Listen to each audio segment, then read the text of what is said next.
YouTube, what is going on? Welcome back to my YouTube channel. Today we got another video here by Mother's Basement, the best anime of spring 2025 ones to watch. So yeah, let's check this video made by Mother's Basement.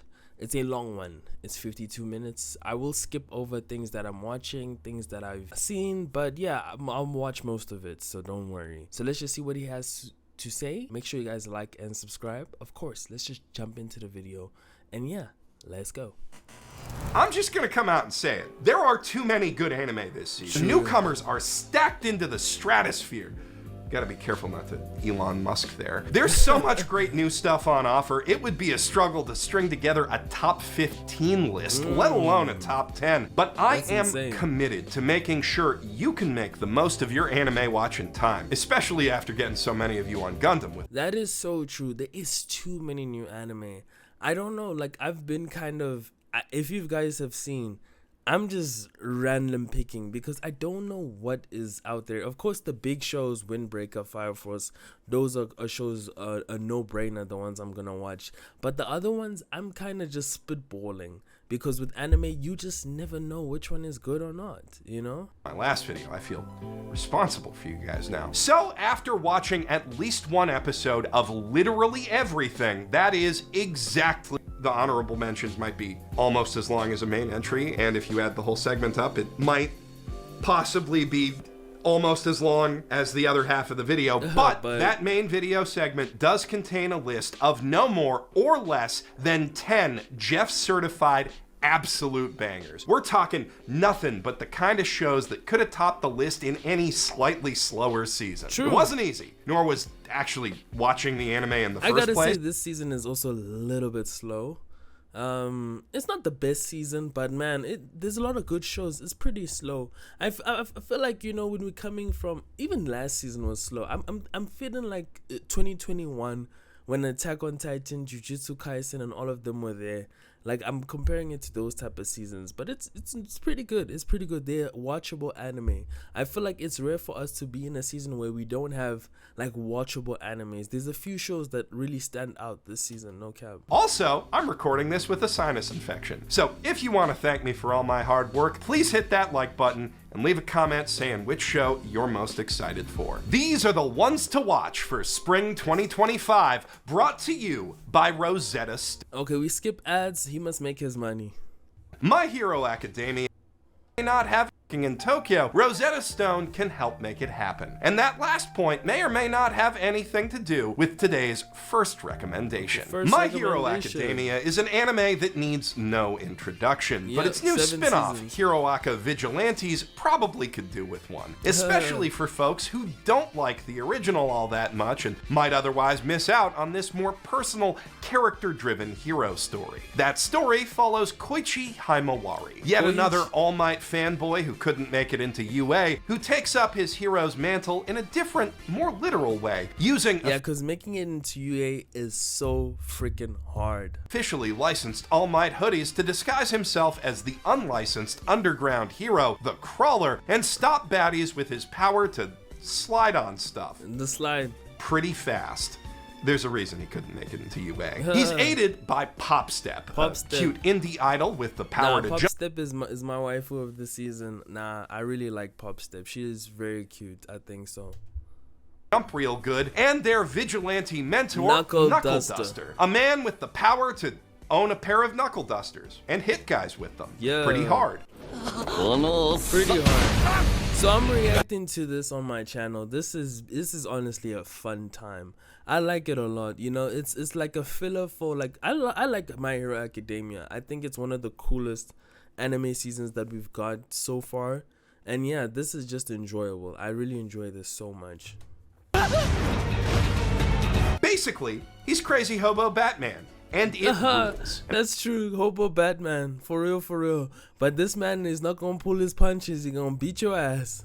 On that note, Koichi also takes pretty obvious inspiration from Peter Parker, so this whole thing's kind of like an unlicensed team-up book set in the Hiroaka universe, which also rules, especially since this manga's creators have such a strong grasp on Spidey that they were eventually given a chance to write an official story about Doc Ock reincarnating as a Japanese middle school girl, wow. Which also rules. I fell off Hiroaka about halfway through for reasons I'll probably discuss when I make a video about finally finishing it eventually. But even at the I love My Hero Academia. Dude, like I fell off, cause season 1, season 2. Honestly, My Hero Academia after season 3 is rough.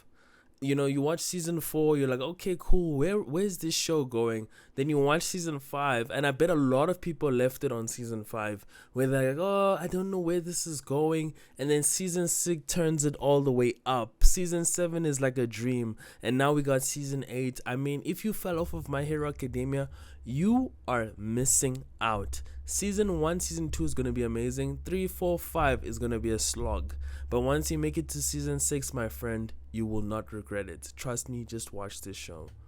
Absolute height of my fanboy era, I liked Vigilantes more. So much, I kept reading it even after I put the main series on hold, which is a wild thing to be able to say about any shonen spin-off not made by the original writer. It's a bit rougher around the edges than the mainline series, and even though it's allowed to do some interesting things with some of Horikoshi's supporting heroes, you can feel it straining against its canonical narrative restraints. But within those margins, it manages to tell a fascinating, characterful story of heroes pushed to the margins of quirk-powered society, doing what they can to protect people and places beyond the reach of the profit-driven pros. And in a way, its more intimate, low-stakes story allows it to be, in some ways, less constrained by shonen battle formula than the original was. That's while true. The lower power quirks of its cast encourage more creative, small-scale action scenes that are a ton of fun to watch.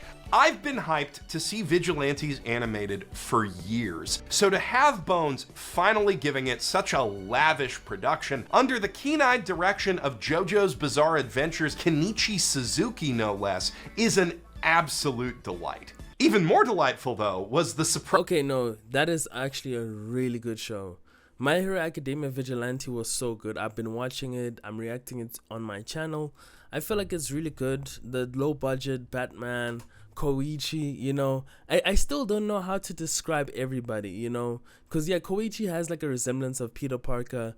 Knuckle Duster is kind of like Batman. Pop Step, I'm still trying to figure out what she is, but yeah, it's like a whole unique group where I can't put a name towards anybody, and that's a good thing because it's making me think about the show. It's making me like the show. I watch it and yeah, I'm like, damn, this is a really good time. I enjoyed the time watching My Hero Academia Vigilante. Must watch, definitely. Revelation that despite its impressive quality, Vigilantes almost certainly won't be the best superhero anime of the year. To Be Hero was a goofy, rude and crude half-length comedy anime co-produced in China and Japan way back in 2016 about this hot single dad with a bad personality who gets mysteriously turned into a fat, ugly dude with crazy superpowers and has to fight aliens and stuff while convincing his daughter he's actually her dad. It was weird and dumb and horny and gross, and while it did have some impressively animated action scenes in a sloppy sort of way, nobody really thought much of it or its 2018 sequel, To Be Heroine, after they ended. Thus, it came as quite the shock to the 10 people who still vaguely remembered them when the new To Be Hero X moved over to Link Click Studio B Dream and came out last week looking like this. And also this, because apparently director Howling Lee wasn't satisfied with simply aping the style of friggin' Arcane. He had to go and turn it into one of the most insanely gorgeous mixed media extravaganzas I have ever laid eyes on, with a Hiroyuki Sawano soundtrack as the cherry on top. And the story he tells— To Be Hero X sounds good. I like that. I like that a lot. with those insane production values is just as insane. Episode 1 follows Ling, a frazzled young advertising agent who finds himself standing on the edge of a roof after he's fired over botching a spot for one of the world's biggest pro heroes. But before he can, as the delightfully translated subtitles put it, Volin die, that very same hero, Nice, flies down out of the sky next to him, hits him with a signature pose, and jumps off the roof to his death, leaving the hapless ad dork, who kind of looks like him, to take up his mantle and assume his identity at the behest of his incredibly desperate manager. What? So the hero just self-deletes and he becomes the new hero. That's what? That sounds good. Superpowers in this world are imbued by public trust, so as long as he plays the part well enough, Ling can actually take Nice's place. But while that does mean he'll get to date his favorite heroine/idol, it also means he's got to take on deadly supervillains who draw their powers from public fear in these insanely cool fight scenes. I don't want to spoil too much, but suffice to say, this first episode has it all. Wow. Stunning action, great comedy, and an ending that left my jaw on the floor. The only thing stopping 2B Hero X from being the most exciting new... Wow, this is a must-watch. 2B Hero X is a must-watch, guys. Definitely gonna watch it. Anime of the season is all the other great new anime this spring. Anime like the much-hyped reimagining of 1979's most popular show featuring the talents of Yoshiyuki Tomino and of Green Gables. M.L. Montgomery's classic Canadian coming-of-age tale has a long history in Japan as Akage no Anne, one of the first English novels published in the wake of World War II over here. The tale of an orphan girl with a boundless imagination and fiery heart to match her hair, growing up amid the idyllic, cherry blossom-laden scenery and rigidly conservative society. I'm not gonna watch this. No. Skip. But it's not the only gorgeous reboot of an old school show we're getting this season. Yaiba Samurai Legend readapts Detective Conan creator Gosho Aoyama's classic shonen battle manga of the same name for the modern day, with off-the-wall animation spearheaded by Yoshimichi Kameda, the mad genius who made Mob Psycho 100 look like that. The actual story of Yaiba is pretty simple. Our titular hero is a samurai in training, raised in the jungle by his deadbeat kendo master dad, and trained to fight gorillas and tigers until one day they accidentally fall in a crate full of bananas and get shipped back to Tokyo. There, Yaiba's dad immediately dumps him at the house of his old kendo rival, who happens to have a daughter Yaiba's age. Wow. 変わった袴だな。女って怖い。 Mind anyone of Ranma? And the kid goes around Tokyo challenging kendo masters to fights until one of them this is like if you liked Ranma, here's your show. turns into a demon king. Hate it when that happens. So, yeah, it's pretty much just dumb fun action for kids, but the animation is so much fun that comes off as a compliment. If you're looking for a deep, resonant story with thoughtful themes and rich characters, look at almost any other anime on this list. But if you want to see some stupid, cool sword fights, you are in the right place. And you should stay right there, because from Old Country Bumpkin to Master Swordsman, this is another one that I'm actually also reacting to. So from Old Country Bumpkin to Master Swordsman, interesting show. I like, it's like kind of like I Parry Everything. If you've watched I Parry Everything, this is like the isekai version. Well, it was also isekai. Well, this is like the isekai where he doesn't have the parry ability. You know, this guy was a master swordsman. So one thing which I like about this show is that, you know, it's different. You know, okay, well, it's not really different, but it has a different feel about it. It's very sentimental. It feels like it was made for us adults. You know, I just hope it tackles a little bit more mature themes, because the characters are a bit older. So I'm just hoping for more mature themes, more mature like vibes. But of course, there's gonna be a show here that I would, if you kind of like cutesy like anime stuff, this is the show. But there's a more darker one, and I think he's gonna be covering it. And I'm gonna tell you, this is the show. It's also like the whole swords and stuff. It's pretty cool. I bet Mother's Basement will cover it. You plenty more cling-clangy goodness to enjoy. Although, its sword fights are a lot more technical and impressively well-researched, so maybe I should be saying smart cool? Yeah, smart cool. Probably not, considering this is yet another fantasy anime about an overpowered dude with low self-esteem who suddenly earns the respect he's always deserved, and also a whole harem's worth of scantily clad warrior women along with it, though I mean, I'm not complaining about that. I mean, bring that on. Bring that power fantasy on. Far too oblivious to pick up on any of them flirting with him. And I hate that. I hate the fact that he's oblivious. I wish it was a little bit more mature. Little bit later, just, like him maybe saying, ooh, like him being horny. I don't know, just, I hate him when he's oblivious, dude, you know? 私の家に住むというのはダメかなと。いや、それはダメでしょ。びっくりさせないでほしいな。都会で暮らすと冗談の切れ味が上がるのかな。And at least it's not an especially stupid one of those things. Beryl Gardnant isn't some support class schmuck who does all the work for a party too dumb to appreciate him, or some loser with a trash skill he hasn't realized is secretly goated actually. He's just a regular old sword fighter, albeit a pretty good one, leading a humble life as a dojo master way out in the sticks, where his parents constantly pester him to go into the city and get them some grandchildren already.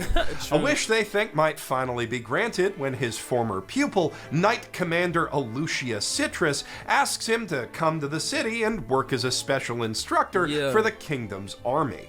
As it turns out, she's not the only one of his students to make a name for themselves. Like every single character that is strong basically is a student. Oh my gosh, yeah, I mean, it works. I like it. It works. I mean, shit. In the wider world. An orphan he took in 20 years ago has become the top-ranked muscle mommy in the Adventurers Guild, for instance. Dude. And Beryl himself has, as a result, gained some top-ranked muscle warrior, the greatest wizard, plus this girl, she's the commander of the sword team, the army, dude, all of his students basically became OP. Direct infamy as the backwater master of some of the kingdom's most legendary heroes. But now that he's actually in the capital, he's gonna become a lot more famous, because while he doesn't realize it yet, none of his pupils anywhere in the world have ever met a stronger swordsman. Aesthetically speaking, this anime clearly takes a lot of cues from Mushoku Tensei, and that's one of the most gorgeous fantasy anime ever made, so good. Thank you. More of that whole vibe, please. Narratively, though, it couldn't be more different, cultivating a wholesome, affable vibe among a cast of almost entirely likable and non-criminal characters, including a few men who have, healthy friendships and respect for each other, which is such a boring. I feel like I want more drama, dude. I want that drama. I want that spice, I want that dude, I hate this whole cutesy, yeah, we're friends. Nah, let it be drama. F you, dude, F you too, of fresh air from just about anything with the remotest whiff of underrated adventurer nonsense about it. Except Mushoku Tensei. Mushoku Tensei also does have that. Mushoku Tensei is a good show. More people should watch it. But this is a lot easier to recommend. And Beryl himself is an especially refreshing lead as a middle-aged man who actually acts his age and just wants to help the next generation reach their full potential. This is a real solid show that put a huge smile on my face. Yeah, but speaking of really good anime that are really difficult to recommend in the West, Springs also brought with it a new Uma Musume, Cinderella Grey, adapting a spin-off manga of the same name that many fans consider to be one of the best stories in the whole darn franchise. A franchise which produced the highest-selling anime Blu-ray of all time, if you're not familiar. And if you don't know the general concept, it's about a world where all of the horses are girls, like human women who have... Guys, I love cringy, weird, its own world type of anime. This, no, guys, no. The Musume series, I'm good. No, skip for me. definite skip. Like, what is this? No, come on. Stuff. But what I love most about Cygames is how they then turn around and use all their cartoon casino money to finance ambitious, out there original anime like Apocalypse Hotel, Apocalypse an Hotel. absurdist sci-fi slice of life tragic comedy about semi-sentient service robots dutifully carrying out their daily work at a luxury hotel countless years after their last potential guest left Earth for the stars, fleeing a deadly contagion that's rendered the whole planet inhospitable to human life. Tirelessly working to keep this last echo of civilization in pristine condition, even as the rest of Tokyo around them is slowly swallowed up by time. As the days wear on, their numbers dwindle, more and more robots falling into disrepair with no hope of ever replacing their broken parts. Every week, without fail, the staff fails to meet their reservation quotas and online engagement goals, yet if their morale ever falters, I don't know. I would watch this if I was bored. You know, it doesn't seem like an anime for me. Yeah, it sounds cool though, you know?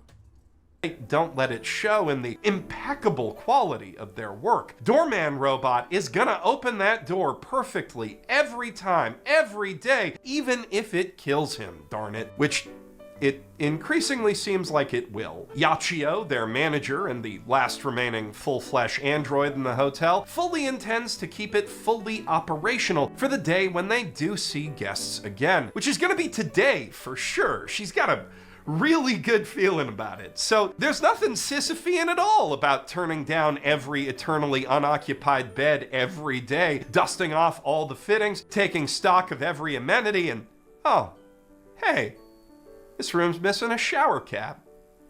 Huh. Guess nothing means anything after all. There's something existentially profound in this show's No. Yeah, again, this is an anime you watch when you're bored. It doesn't sound like it's hitting. You know, there's just too many anime nowadays for me to recommend for you to watch this. Don't watch this. No, there's just too many this year. And if you find existential crises in ostentatious buildings appealing, then you might also enjoy Rock is a Lady's Modesty, a classically styled Yuri anime set in the traditional elite all-girls academy with an obligatory old abandoned schoolhouse out back, where a few girls with very special connections go to get hot and sweaty and really loud. As the daughter of a deadbeat rocker boy, Lilisa Suzunomiya was born to shred, but she hung up the axe after her mom remarried to an obscenely wealthy real estate magnate, determined to become the sort of refined, This is sounding like Bocchi and the Rock, but in a private school. delicate young lady who truly belongs in high society, so that no one within high society will ever question her mom's place there ever again. Aiming to become the one and only noble maiden, the highest honor bestowed by Sakura Gokuro Academy, she molds herself into an ace student with impeccable taste and manners, the envy of every girl in her class's eye, except, that is, for the prim and proper princess Otoha Kurogane, daughter of a top Japanese politician and the undisputed... Okay, I'm loving this. This is sounding like my show. I like villainous shows. I don't know. They're fun. Trust me, I tried one and I had so much fun with it, you know, and yeah, I don't know, this sounds cool. I don't know. You know, I was skipping the other ones, but this sounds cool. I don't know. Idol of their entire grade. A young woman with an effortlessly elegant affect that belies a shocking secret. Otoha rocks drama hard. Every evening in the music room of that old schoolhouse, she beats her drums like a dummy mommy punishing this is a must watch. I must watch this, no cap. Bad girl. Lily's metaphor, not mine. And when Suzunomiya stumbles in on her, she instantly clocks the twin-tailed tsundere's shredding skills just from looking at her calloused, supple fingers. Then, after the inevitable jam session, the other shoe drops. This ain't just Yuri. It's toxic Yuri. この不燃ゴミがそんなギターやめちまえ Yum. Wow. Lilisa tries to stay away to keep up her fancy facade, but rock is in her soul, and despite the abuse and her better judgment, she just can't say no to what Otoha does with her hands. Hard to blame her when they mocapped members of Bandmaid for the musical performances in this show, which should tell you a thing or two about this is just awesome. No, guys, this is awesome. I'm gonna watch this. Hell yeah. This seems cool, dude. I love Bochin the Rock, as you guys know. Your Line, April, the classical jazz one. I love those shows. I don't know. They hit for me, And plus, this seems so cool, dude. And also that other one where the girl became like a zombie and everybody was zombies and they started playing. That was also pretty cool. Just how much went into producing this thing. Bandai Namco Pictures really pulled out all the stops. And hey, if you like Sunrise animation and lesbians, this is a really good season for you. After Witch from Mercury set the internet ablaze last year, Mobile Suit Gundam Gquax is the second Gundam series ever to feature a female protagonist. Amate Yuzuriha, an ordinary high school girl on an ordinary space colony who has a chance encounter with a black market courier posing as an Uber Eats runner and is subsequently sucked into the illegal underground world of clan battles. Brawls between decommissioned military surplus mobile suits that have become all the rage on the interplanetary intranet of this grimdark post-Big Space War world. Animated at Hideaki Anno's studio Kara under the direction of his longtime collaborator Kazuya Tsurumaki, the series promises an inventive, subversive, gorgeous, and exciting new take on anime's most enduring and influential sci-fi dynasty, which I probably don't have to tell you to check out if you're a Gundam fan already, or if you watched my video last week, but if you're not, I don't know. I think Attack on Titan is my favorite anime. When you think about it, Attack on Titan is a Gundam in its own sense. I don't know if you guys see, I got the poster over there. But yeah, I don't know. I'll maybe give this a try because, I do like Gundam.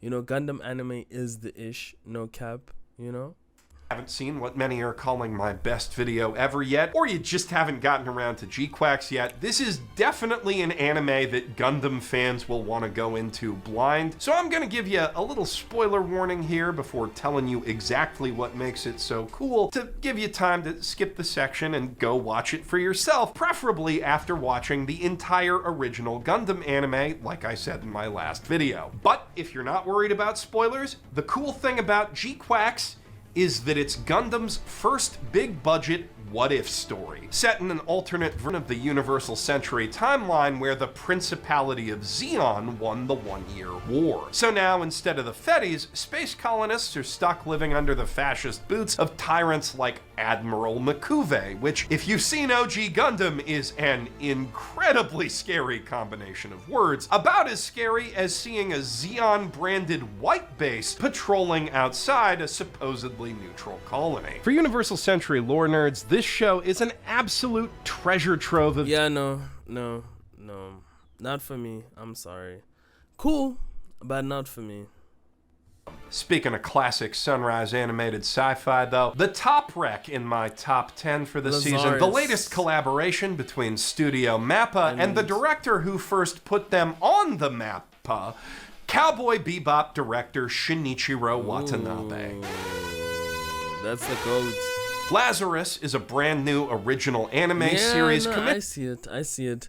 With Adult Swim. So Adult Swim kind of is freaking me out because you don't know, dude. With Adult Swim plus Mappa, man, who knows? But so far, episode 1 was amazing. If you haven't watch this one. This one is top 10. This is up there. Top 5. Screw top 10. This is top 5 anime of this season. Amazing animation, great storytelling.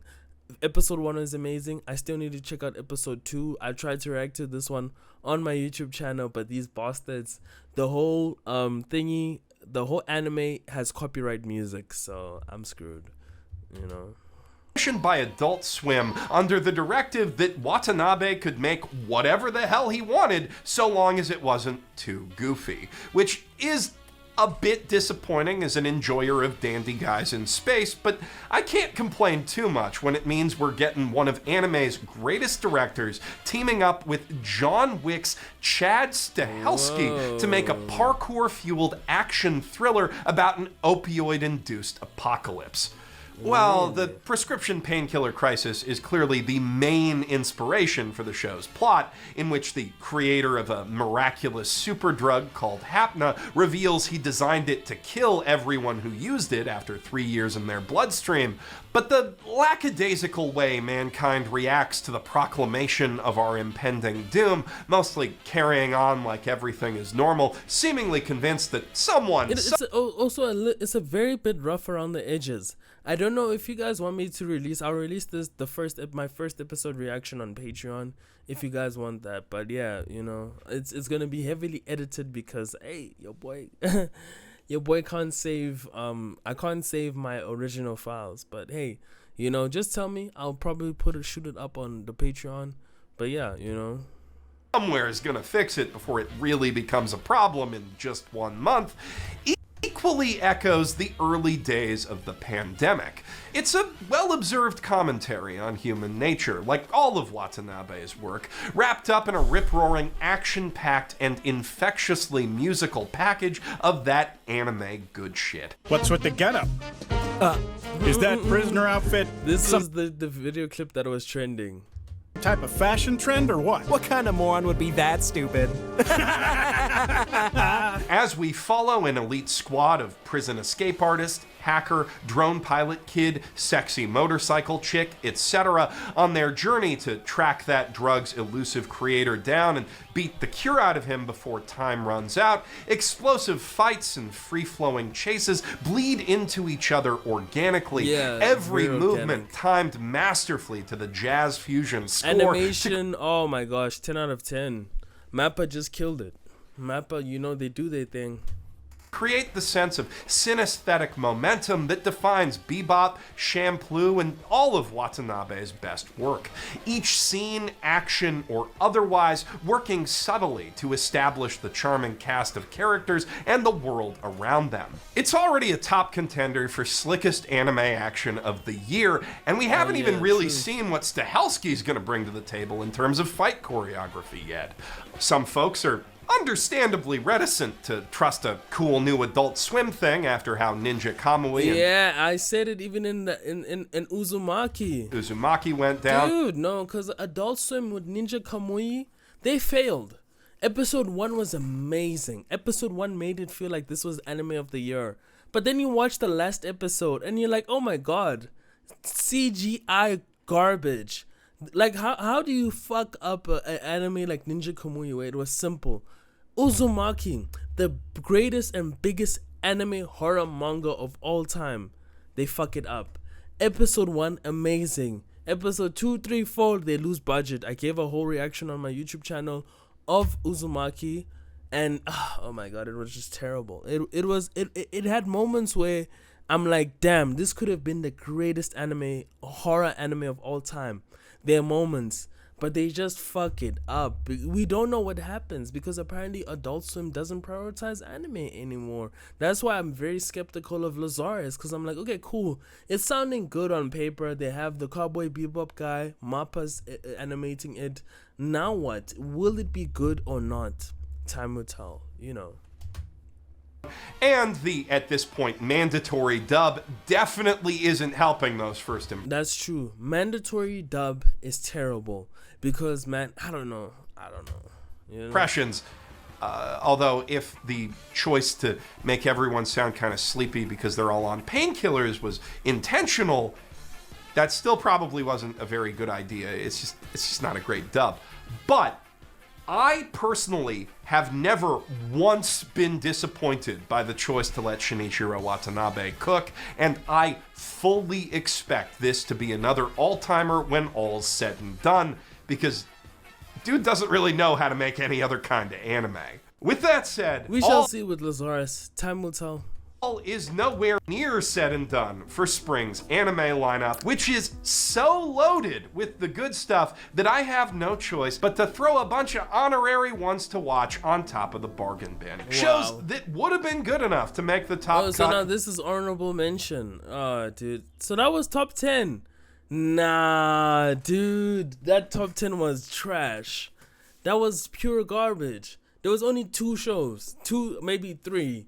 Which looked good, you know. I'll probably watch Lazarus, you know. If not Lazarus, I would watch the girl, like the drumming girls one. I would watch that one. The Greatest Swordsman, yeah, the Greatest Swordman, which is the country bumpkin. I'm watching it. I'm reacting to that on my YouTube channel. But the rest, man, these are like B, C, you know, dude, when there's Windbreaker and Fire Force Season 3, come on, you know. Basically any other season, but fell just short of the insane lineup that we just... I thought, again, Sword of the Demon Hunter. Dude, you don't even put that on top 10? Come on, bro. Sword of the Demon Hunter, that's the show which I thought he was going to easily put on the top 10. That's the show which I was talking about in the country bumpkin one. Sword of the Demon Hunter, guys, drop everything and watch that one. That's the one. That's the one right there. Sword of the Demon Hunter is just so freaking amazing. I love this show. This is a show which I enjoy. Like, bro, first episode, literally an hour. It's a movie, you know, of animation, of just pure story content, everything. Got done running through. Calloon Generic Romance was one of my most anticipated shows of the season, a seinen series about an odd couple of real estate agents working in a far-flung future where Calloon Walled City somehow still exists. Reiko Kujirai and Hajime Kudo flirt and fight relentlessly on company time, their personalities clashing in ways that make each day electric, though Kudo is cagey about his love life outside the office, and when Reiko looks, you know, I love slice of life romance. My thing. I would watch this, hell yeah. Into that, she stumbles into a surreal sci-fi mystery beyond her wildest imagination. Unfortunately, the pacing of the adaptation is rather on the brisk side for my tastes, about 1 manga volume per episode, leaving less time than I'd like to really luxuriate in the nostalgic Calloon vibes the show aims to curate. But the first episode makes smart choices with what to cut so it doesn't feel too rushed, and the characters and plot remain charming and intriguing even with everything that's been trimmed. Plus, the whole thing is animated beautifully with an especially impressive attention to detail in the backgrounds. Also, Reiko's like top 10 hottest anime women I've ever seen, true. So that's a huge point in its favor. Even with all the adaptational compromises, this still feels like an 8 out of 10 version of a 9 or possibly 10 out of 10 story, and its position just outside of my top 10 is no knock against it, only a testament to how packed the field around it really gave off. And if I had a nickel for every anime this season about a teenage witch with 1 year to live, insert Doofenshmirtz clip, because that's also the premise of Once Upon a Witch's Death. The story of a bubbly and friendly apprentice witch with a sort of Snow Whitey relationship to woodland creatures who learns on her 17th birthday that she's been cursed to do the Private Ryan Matt Damon meme as soon as she turns 18. Her only hope of survival. No, I wouldn't watch this. No, next. Let's see what's next. And if you need a good laugh to heal after all that, then you should queue up A Ninja and Assassin Under One Roof. Easily the zaniest comedy. That is funny. That is funny, just by the title alone. The season, which follows, as its title suggests, a clumsy f***up ninja named Satoko who finds herself marked for death after accidentally running away from her clan, and Konoha, the straight-up psychotic schoolgirl assassin who takes her in off the street. Not at all out of the kindness of her heart, which does not seem to exist, but rather because she's too lazy to clean up her own crime scenes, and Satoko's leaf transformation ninjutsu is super useful for that. Also, that ninjutsu is insanely well animated, as is damn near everything else in this show, to the point that you're just like, holy shit, how does this silly little gag manga adaptation have this much sauce? And then you look at the credits and you see Studio Shaft and the director of Madoka Magica, and you're like, oh. Also, that explains how horny it is. It's Very still early horny. days, but this one might honestly have the potential to be Nichijou tier. But, you know, Really? like horny, violent Shaft Nichijou, Yeah. which might be better. That's better. So why the hell Okay, isn't I'm this gonna watch this. I love Nichijou, guys. If you know me, Nichijou, I watched all the seasons, bro. I know for some people it might be boring, but I enjoyed it. I don't know. It blew my mind that I'm loving this. It's like I just didn't stop watching it, bro. So yeah, I'm gonna check this one out. in the main list? Because there are too goddamn many amazing anime this season. Bro, but you put some other rubbish. Nah, he really put rubbish on that list. That's why. And even though I was super impressed with how willing this show is to take the coolest, cutest character design you've ever seen and just instantly murder her for the sake of one quick joke, twice in one episode, if you put a gun to my head and demanded that I choose just one toxic Yuri comedy, I'm keeping the one that name drops Linkin Park every time. And I'm not sorry about it. Just like Konoha isn't sorry when she takes a job to kill her best friend's dad in episode 1, and that happens so fast. Holy, girl's really fucked up. Look, the anime competition this spring is so fierce. Okay, dude, we get it. It's the anime competition. It's stacked up. Come on, bro. Chill. We know. To put Sword of the Demon Hunter. Bro, Sword of the Demon Hunter, guys, watch this one. This one is so freaking good. It is too good. It is such a good show. I'm so disappointed that he didn't put this on the top 10. Like, what the F? Like, you know? In these honorable mentions, even though it's one of them Oshinoko style prestige anime with a swagged out hour-long mini movie premiere, which was really good, an impeccable blend of slick action, Shakespearean. I wish many more anime did that. Just an hour, just do an hour. Let's watch, you know? Tragedy, immersive visual world building, and even a touch of genuinely effective horror that left me eager to see the next chapter of its story, which is about this cursed half-demon samurai on a century-long epic historical fantasy quest to right the wrongs of his past and avert the prophesied end of humanity at the hands of a mighty demon queen he helped create. Brilliant stuff. Brilliant. Utterly pulse-pounding and profoundly thought-provoking. But it's not on your top 10. Okay, this show has me enthralled. If you with Demon Slayer or Inuyasha or Dororo or anything in that ballpark, you should absolutely watch Sword of the Demon Hunter. But there are two other anime on the list with better, or at least subjectively more appealing to me, sword fights, and the first episode had a weird time skip moment that was a little confusing, just a little confusing, but that's the arbitrary criteria I had to use to cut it and maintain my arbitrary self-imposed limit. I mean, let's be real, this is already a Just a time skip though, bro. It's just a time skip. Yeah, the time skip was weird. If you watch I did give a reaction to the episode 1, episode 2, and episode 3 is up now on my YouTube channel. But yeah, I mean, it wasn't bad. I mean, come on, it's a sleeper hit, honestly, of this season. This is a sleeper hit, honestly. Top 15 list in all but name is what I'd say if I didn't have dude, I just love the way how they, like, Easter eggs that they plant in each show.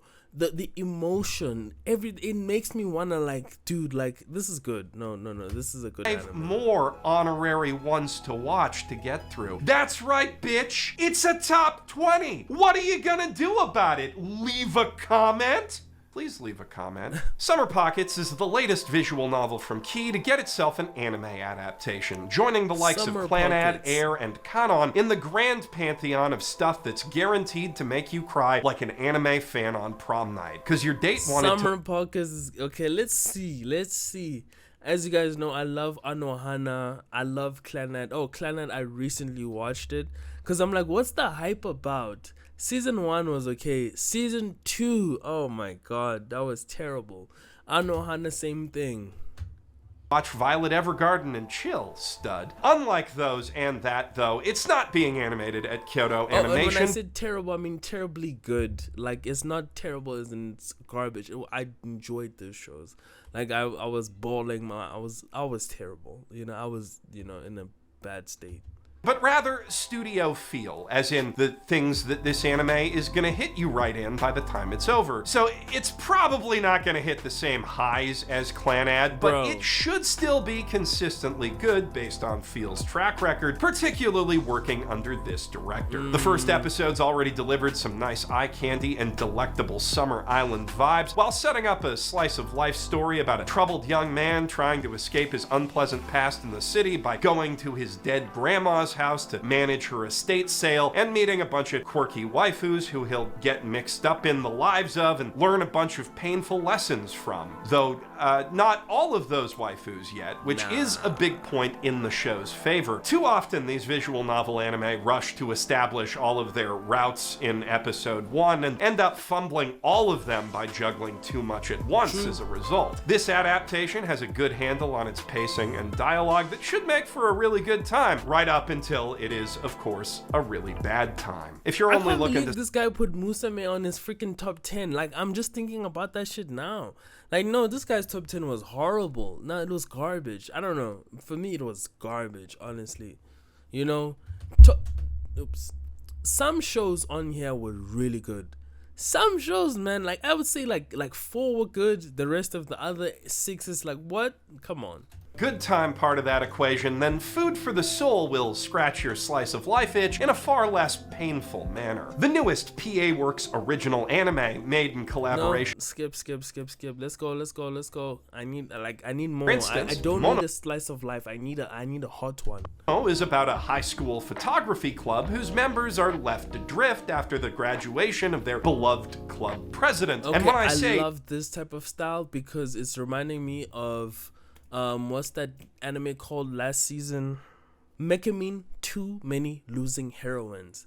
I loved that type of style, so it's kind of reminiscent to that, so let's just see. Beloved, I mean that their new president, Satsuki, basically only took pictures of her senpai taking pictures, like thousands upon thousands of them. So she's kind of just spent the entire semester so far lying under the clubroom desks in the fetal position, and the other member, Anne, only joined the club so that she could take pictures of Satsuki, and nobody's really getting much done at the moment. Hoping to find some new motivation, the girls decide to go get themselves some fancy new action cameras to replace the smartphones they've been using, one ultra-portable GoPro type dealie, and one fancy 360-degree device. And in the process of acquiring those cameras from an online auction site, they end up befriending a local mangaka who wants them to serve as models for her new this sounds boring. No, I'm skipping this. No, this sounds boring. What the heck? Nah, next.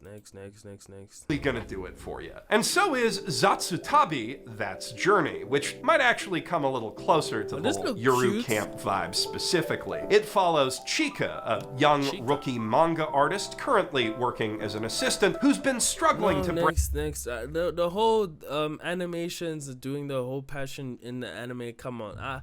I'm done. I've watched an issue. I'm tired of these type of things. I'm tired of them, I'm tired. But speaking of artists, there is an underappreciated art to making great ecchi. Yes. And I'm not just talking about drawing the nips real good, though that is very Takumi, please put them on. I don't know how to say their name, but important too. And rest assured, the anime I'm about to recommend has that covered. This show is too good. This show is goated. This is my show. This show literally put me on. Like, no, guys, you don't even understand. It is too good. It is ecchi, but ecchi in a spectacular, delicious way. I hope my channel becomes the ecchi fest, bro. Honestly, I would want that. The best ecchi goes beyond simply saying, hey, look, a naked anime girl. True. To take advantage of the complete lack of narrative restraint that comes when you open with saying, hey, look, a naked anime girl. Takamine-san is one such anime girl, and it's please seductive. It's please put them on Takamine-san. Like, oh my god, guys, no, this is it right, yeah. I know I sound like a gooner, shut up, but this is it. This is trust, bro. Then he watches first episode and he's like, what? He's recommending this? Trust me, bro. Trust. It's good. If you love ecchi, High School DxD, you know, High School of the Dead, this, trust. Them on Takamine-san is one such anime. The them in question is panties, because of course it is. And the reason we're asking her to put them on is she's not wearing any, because of course she isn't. But the reason she's not wearing any is that she has a motherfucking stand power called Eternal Virgin Road that lets her rewrite time itself by stripping, which she's used to get perfect scores on every single test and perfect scores, perfect timing, perfect everything. So she basically takes off her underwear and then it reverses time so that everything can go in her favor, which is crazy. But it works. It works. It's so dumb, but it works. I love it. Supreme as the school's greatest athlete, plus the student council president, unbeknownst to any of her classmates until a certain loser virgin named Shirota accidentally sees her tits in the gym equipment room, which allows him to remember prior timelines, because of course it does. But all of that fits perfectly well into Takamine's grand keikaku. She can only fit so much lingerie into her own bag, you see. So she recruits Shirota very much against his will to be her closet, carrying around like literally her closet. So now when she takes off her underwear, this man now has to go dress her. Nah, anime is doing too much, bro. Nah, this is too funny. Extra stash of lacy unmentionables and putting them on her whenever asked so that she can fuck with time even harder than she already was. Yeah. You can expect to see this one right at the tippy top of hottest trash this month, because I fucking love it. Yep. Yes, that was still part of the honorary ones to watch, and I saved my favorite for last, because I'm not a coward. But before we get to the merely good stuff in the bargain bin, I want to make one last special nod to Moonrise, the 18-episode ONA from Wit Studio and the director of... No, I'm tired of sci-fi. Let's see, what's the bargain bin? Let's go bargain bin. And yeah. Checking out. Now, finally, it's time to dive into the bargain bin, where we're still gonna find some stuff that might have made the honorable mentions in any less stacked season. Stuff like the Gorilla God's Go-To Gal, a rare I can't believe it's not isekai harem power fantasy for her, set in a world where everyone gets their magic RPG skills from almighty animal totems. Our heroine is a meek young girl who doesn't really want to stand out, which is too bad for her, because it turns out that she's the once every half a century chosen one of the unbeatable Gorilla God, leading her to be recruited by the Royal Knights and thus swiftly surrounded by hot men who just won't stop paying attention to her. Ugh. While I absolutely can believe that it is isekai, I'm the evil lord of an intergalactic empire is... It's just trashy isekai. Yeah, it's good. At least a decently original one. It follows a formerly good-hearted, hard-working man who finds himself reincarnated as the heir to a massively indebted noble house in a science fantasy universe full of mechs and shit, and sets out to not just erase the debt left by his deadbeat parents, but conquer the whole dang universe with the help of his last... I can't see. And can a boy-girl friendship survive? Ooh, can a boy-girl friendship survive? Can it? It cannot, you know, so this is a good show. I liked it. I'm also reacting to this on my YouTube channel. Is gonna make a great trash appetizer for that eventual menu. It is about as groundbreaking a rom-com as that incredibly vapid... It's like a 4 out of 10. Yeah. It'll suggest just your standard love triangle thing with a childhood friend who realizes slightly too late that she doesn't just want to be friends. But the animation looks nice, the characters are plenty charming, and both girls are cute and worth rooting for in their own ways. Speaking of fine dining though, Dinner Table Detective is the story of a wealthy heiress posing as a rookie cop for as yet unexplained reasons and hiding her largesse from her colleagues so they don't treat her different, even though the inspector that she works directly under signed for given comedies yet, but this one seems like it should be real fun too. Mumu the Extraterrestrial has the kind of premise that seems like it should be real fun too. After looking like a host, just very pretty worthy. On that note, my not really reaching the concept's full potential, at least not yet. On that note, Maebashi Witches is a strong contender for the prettiest anime of the entire season. Unsurprising, given that it's an original idol series from Love Live Studio Sunrise. And I do generally like its premise of young wannabe witches with to draw animation.